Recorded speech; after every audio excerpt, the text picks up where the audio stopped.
অন্তর্বর্তী সরকারের প্রধান উপদেষ্টার দায়িত্ব নেওয়ার পর প্রথমবারের মতো সচিবালয়ে অফিস খুললেন ড. মোহাম্মদ ইউনূস। বুধবার সকাল ১১টায় সচিবালয়ে প্রবেশ করেন তিনি। সচিবালয়ের ৬ নম্বর ভবনের ১৩ তলায় প্রধান উপদেষ্টার সভাপতিত্বে উপদেষ্টা পরিষদের বৈঠক অনুষ্ঠিত হচ্ছে।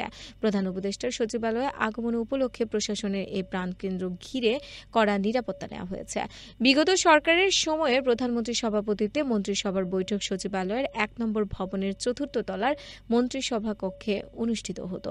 ২০১৭ সালে সচিবালয়ের ১ নম্বর ভবনকে ঝুঁকিপূর্ণ হিসেবে ঘোষণা করা হয়। এরপর ২০ তলা বিশিষ্ট ৬ নম্বর ভবনের ১৩ তলায় মন্ত্রিসভা বৈঠকের জন্য নতুন কক্ষ প্রস্তুত করা হয়। ২০১৯ সালে বনানী FR টাওয়ারে অগ্নিকাণ্ডের পর ৬ নম্বর ভবনের অগ্নি নিরাপত্তা ব্যবস্থা নিয়ে তৎকালীন প্রধানমন্ত্রী শেখ হাসিনা প্রশ্ন তুলেন। এরপর থেকেই মন্ত্রিসভার বৈঠক সাধারণত প্রধানমন্ত্রী কার্যালয়ে অনুষ্ঠিত হয়ে আসছে। ২০২৪-এর গণ-অভ্যুত্থানে নিহতদের জাতীয় বীর হিসেবে স্বীকৃতি দেওয়ার আহ্বান জানিয়েছেন বাংলাদেশের জামায়াতে ইসলামীর আমির ড. শফিকুর রহমান। মঙ্গলবার যুক্তরাজ্যে বাংলা মিডিয়ার সাংবাদিকদের সঙ্গে মিট দ্য প্রেস অনুষ্ঠানে তিনি এই আহ্বান জানান। জামায়াতের আমির বলেন, এই অভ্যুত্থানে দেশের সব শ্রেণীর মানুষ অংশগ্রহণ করেছিল। এমনকি দেশের বাইরে অবস্থানরত প্রত্যেকেই যার যার সাধ্য অনুযায়ী যুদ্ধ করেছেন। বিগত সরকারের লাগামহীন দুর্নীতির কথা উল্লেখ করে ড. শফিক বলেন, বাংলাদেশে একটি উন্নয়ন প্রকল্পে যে ব্যয় দেখানো হয়েছে, আমাদের অঞ্চলের অন্যান্য দেশে সে ধরনের উন্নয়ন প্রকল্প তার ৩ ভাগের ১ ভাগ ব্যয়ই সম্পন্ন হয়েছে। আমাদের দেশে সময়মতো কোনো প্রকল্পের কাজ শেষ করা হয়নি। একের পর এক সময় বাড়ানো হয়েছে আর সেই সাথে বাড়িয়ে দেখানো হয়েছে প্রকল্পের ব্যয়। এভাবেই দেশটাকে লুটেপুটে নিঃস্ব করা হয়েছে। জুলাই-আগস্টে গণহত্যার ঘটনায় মানবতাবিরোধী অপরাধের অভিযোগে গ্রেফতার দেখিয়ে কারাগারে পাঠানো হলো সাবেক পুলিশ প্রধান চৌধুরী আবদুল্লাহ আল মামুন সহ ৮ জনকে। এছাড়া ১ মাসের মধ্যে তদন্ত শেষ করার নির্দেশ দেওয়া হয়েছে। বুধবার সকাল ১০টা ১৫ তাদের ট্রাইব্যুনালে নেওয়া হয়। ট্রাইব্যুনালের চেয়ারম্যান বিচারপতি মোহাম্মদ গোলাম মর্তুজা মজুমদারের নেতৃত্বে ৩ সদস্যের ট্রাইব্যুনালে তাদের বিষয়ে শুনানি হয়। সাবেক পুলিশ প্রধান চৌধুরী আবদুল্লাহ আল মামুন ছাড়াও ট্রাইব্যুনালে আনা হয় NTMCর সাবেক মহাপরিচালক জিয়াউল আহসান, ঢাকা জেলার সাবেক পুলিশ সুপার মোহাম্মদ আবদুল্লাহ আল কাফি, ডিএমপির সাবেক ডিসি মোহাম্মদ জসিমউদ্দিন মোল্লা, ঢাকার সাবেক অতিরিক্ত সুপার মোহাম্মদ শাহিদুর রহমান ইসলাম, যাত্রাবাড়ী থানার সাবেক ওসি আবুল হাসনাত, গুলশান থানার সাবেক ওসি মাজহারুল হক এবং ঢাকা উত্তর ডিবির সাবেক পরিদর্শক মোহাম্মদ আরাফাত হোসেনকে। ফ্যাসিবাদ ব্যবস্থা বিলোপে রেষারেষি ও দলাদলির বদলে ঐক্যের ডাক দিয়েছেন বৈষম্য বিরোধী ছাত্র আন্দোলনের আহ্বায়ক হাসনাত আব্দুল্লাহ। মঙ্গলবার দিবাগত মধ্যরাতে নিজের ভেরিফাইড ফেসবুক অ্যাকাউন্টে এক পোস্ট দিয়ে ঐক্যের ডাক দেন তিনি। হাসনাত আব্দুল্লাহ লিখেছেন, বিগত ১.৫ দশকের আওয়ামী স্বৈরশাসনের জাঁতাকলে নির্মমভাবে পিষ্ট হয়েছে বিএনপি ও জামায়াত। আওয়ামী লীগের অন্যায়, অবিচার ও প্রহসনমূলক অপশাসনের দরুন তারা তাদের বহুসংখ্যক একনিষ্ঠ নেতাকর্মীকে চিরতরে হারিয়েছে।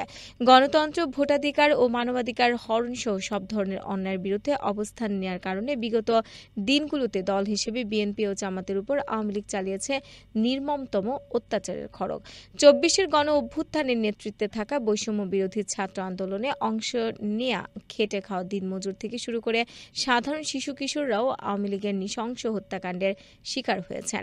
ফ্যাসিবাদী আওয়ামী স্বৈরশাসনের দুর্দিন পেরিয়ে ২৪-এর সফল গণ-অভ্যুত্থান আমাদের সামনে এক নতুন বাংলাদেশ বিনির্মাণের সম্ভাবনার দুয়ার উন্মোচন করে দিয়েছে। ফ্যাসিবাদী ব্যবস্থার চিরতরে বিলোপের স্বার্থেই সব নিপীড়িত দলকে এক মহান ঐক্যের সামনে হাজির করেছে ২৪-এর গণ-অভ্যুত্থান। আর হাসনাত আরও লিখেন, অভ্যুত্থান পরবর্তী বাংলাদেশে ফ্যাসিবাদী আওয়ামী লীগের কোনো ঠাঁই নেই।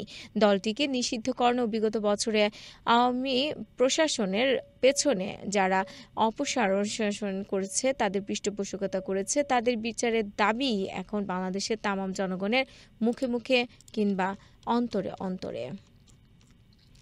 প্রধান উপদেষ্টার প্রেস সচিব শফিকুল আলম বলেছেন, গত ১৬ বছরে গণমাধ্যমের ভূমিকায় অনেকে সত্য বলতে পিছু হয়নি। তবে এই সময়কে কিভাবে সাংবাদিকতা করেছে সেটি দেখা হবে।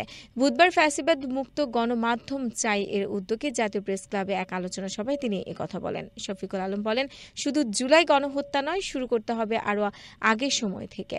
গত ১৬ বছরে কার কি রোল ছিল এগুলো দেখা হবে গত ৩ বারের নির্বাচনকে কারা সাপোর্ট দিয়েছে। এছাড়া গত ১৬ বছরে গুম, খুন নিয়ে কী ধরনের সাংবাদিকতা হয়েছে সেটিও জানতে হবে। ব্যাটারি চালিত রিকশার ধাক্কায় জাহাঙ্গীরনগর বিশ্ববিদ্যালয়ের মার্কেটিং বিভাগের শিক্ষার্থী আফসানা করিম রাচির মৃত্যুর ঘটনায় ডেপুটি রেজিস্ট্রার সহ 4 কর্মকর্তা কর্মচারীকে সাময়িক বরখাস্ত করেছে বিশ্ববিদ্যালয় প্রশাসন। পাশাপাশি একদিনের জন্য সকল ক্লাস পরীক্ষা বন্ধের সিদ্ধান্ত নেওয়া হয়েছে। মঙ্গলবার দিবাগত রাত 12টার দিকে বিশ্ববিদ্যালয়ের ভারপ্রাপ্ত রেজিস্ট্রার আজিজুর রহমান বিষয়টি নিশ্চিত করেছেন।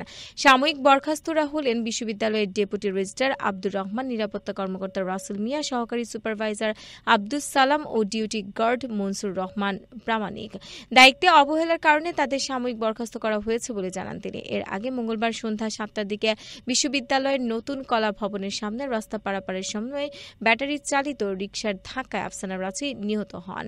তিনি বিশ্ববিদ্যালয়ের মার্কেটিং বিভাগের 53 ব্যাচের 2023-24 সেশনের শিক্ষার্থী এবং বেগম খালেদা জিয়া হলের স্বাভাবিক আবাসিক শিক্ষার্থী ছিলেন। ইউক্রেনের প্রেসিডেন্ট ভলোদিমির জেলেনস্কি বলেছেন, চলমান যুদ্ধে কে জয়ী হবে সেটা 2025 সালে নির্ধারণ হয়ে যাবে। ইউক্রেনের ভূখণ্ডে রুশ বাহিনীর সর্বাত্মক যুদ্ধ শুরুর 1000তম দিনে দেশটির পার্লামেন্টে দেয়া ভাষণে এই কথা বলেন জেলেনস্কি। চলমান যুদ্ধ এখন চূড়ান্ত পরিণতি মুহূর্তে রয়েছে বলে মন্তব্য করে জেলেনস্কি ইউক্রেনের জন্য একটি সামলে ওঠার পরিকল্পনা উপস্থাপন করেন।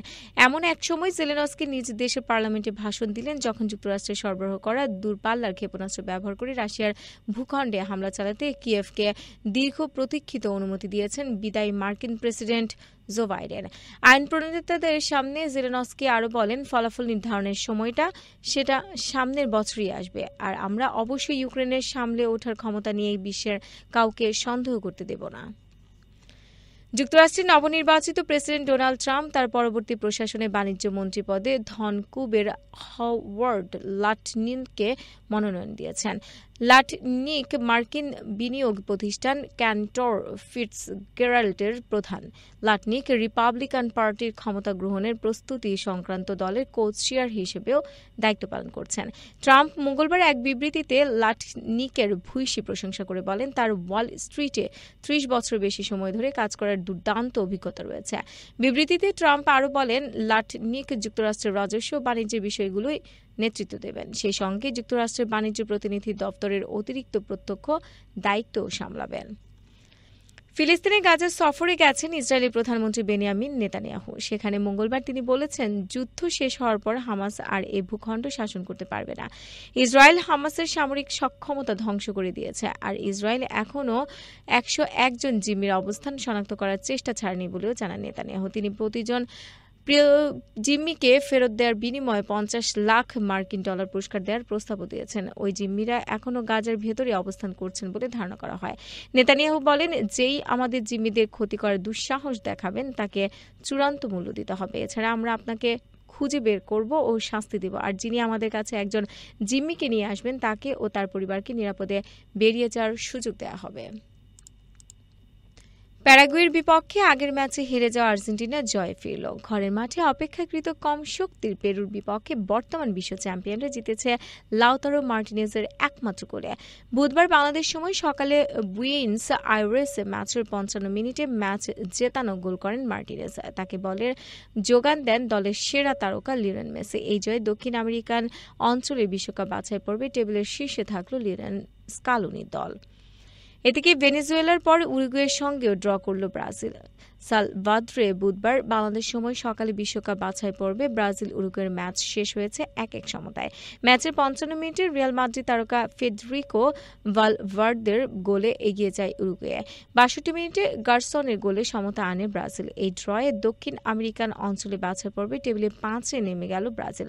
12 ম্যাচে 5 জয়ে দরিভাল জুনিয়রের দলের পয়েন্ট 18, আর সমান ম্যাচে 20 পয়েন্ট নিয়ে 2-এ উরুগুয়ে। আর পেরুকে 1-0 গোলে হারানো বর্তমান বিশ্ব চ্যাম্পিয়ন আর্জেন্টিনা 25 পয়েন্ট নিয়ে সবার উপরে।